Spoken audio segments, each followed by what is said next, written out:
Good morning बच्चों। Class 6 NCERT maths में मैं आपको एक्सरसाइज नंबर 3.4 हल करा चुका था। आज हम एक्सरसाइज नंबर 3.5 हल करेंगे, जिसमें पहला प्रश्न दे रखा है निम्नलिखित में से कौन से कथन सत्य हैं।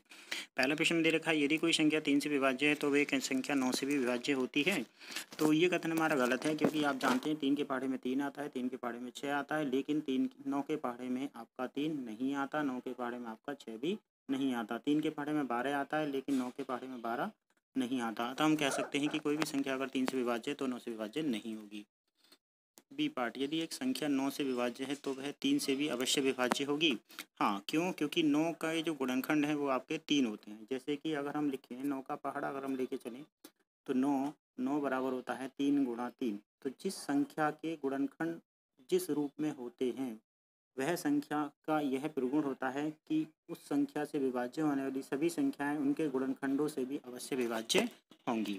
तो इसका मतलब 9 से विभाज्य संख्या 3 से अवश्य विभाज्य होगी। सी में एक संख्या 9 से भी विभाज्य होती है तो क्या वह 3 और 6 दोनों से विभाज्य होगी? हाँ बिल्कुल। क्यों? क्योंकि जो संख्या 18 से विभाज्य हो रही है तो उसके गुणनखंड 18 3 के पहाड़े में आता है, 18 2 के पहाड़े में आता है, 18 9 के पहाड़े में आता है, 18 6 के पहाड़े में आता है। इसका मतलब वो संख्याएं 2 3 6 9 से भी विभाज्य होंगी। यह कथन सत्य है। इसी तरीके से D E F G H I आप इनको सबको पढ़ेंगे और इनके सत्य सत्य आप लिखेंगे। अगर कहीं भी कोई प्रॉब्लम आती है तो आप मुझसे व्हाट्सएप पर पूछ सकते हैं। प्रश्न नंबर 2, यहाँ पर 60 के लिए दो भिन्न भिन्न गुणनखंड वृक्ष दिए गए, इनमें से अज्ञात संख्या ज्ञात कीजिए। तो सबसे पहले यहाँ पर 60 लिखा गया है। अगर हम 60 के फैक्टर करेंगे गुणनखंड तो 6 दही 60 होता है। अब 6 के गुणनखंड अगर हम करें तो क्या आएंगे?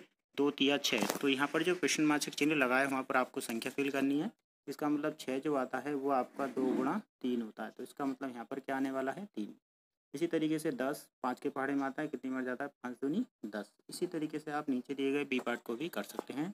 10 का पहाड़ा 60 में पढ़ेंगे तो 2 बार जाएगा, तो यहाँ 2 आएगा। इसी तरीके से 10 का पहाड़ा 30 में पढ़ेंगे तो 3 बार जाएगा। और फिर 10 के अगर हम अभाज्य गुणनखंड करें तो वो आएंगे आपके 5 गुणा 2, यानी 5 दूनी 10। तो एक तरफ 5 आएगा और एक तरफ 2 आएगा। ये जरूरी नहीं है कि आप पहले 2 लिखें या 5 लिखें, कुछ भी लिख सकते हैं। प्रश्न नंबर 2 के बाद हम चलते हैं प्रश्न नंबर 3 पर। एक भाज्य संख्या के अभाज्य गुणनखंडों में किन गुणनखंडों को सम्मिलित नहीं किया जा सकता?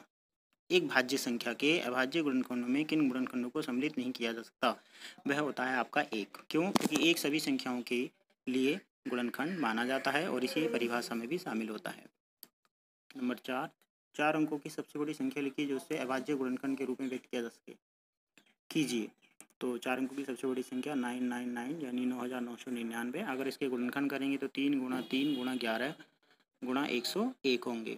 ठीक है। प्रश्न नंबर 5, 5 अंकों की सबसे छोटी संख्या लिखिए और इसे अभाज्य गुणनखंडों में व्यक्त कीजिए। तो सबसे छोटी संख्या लिखने के लिए हम पहले 1 लिखते हैं, फिर उसके बाद जितने अंकों की कमी होती है उतने हम 0 लगा देते हैं।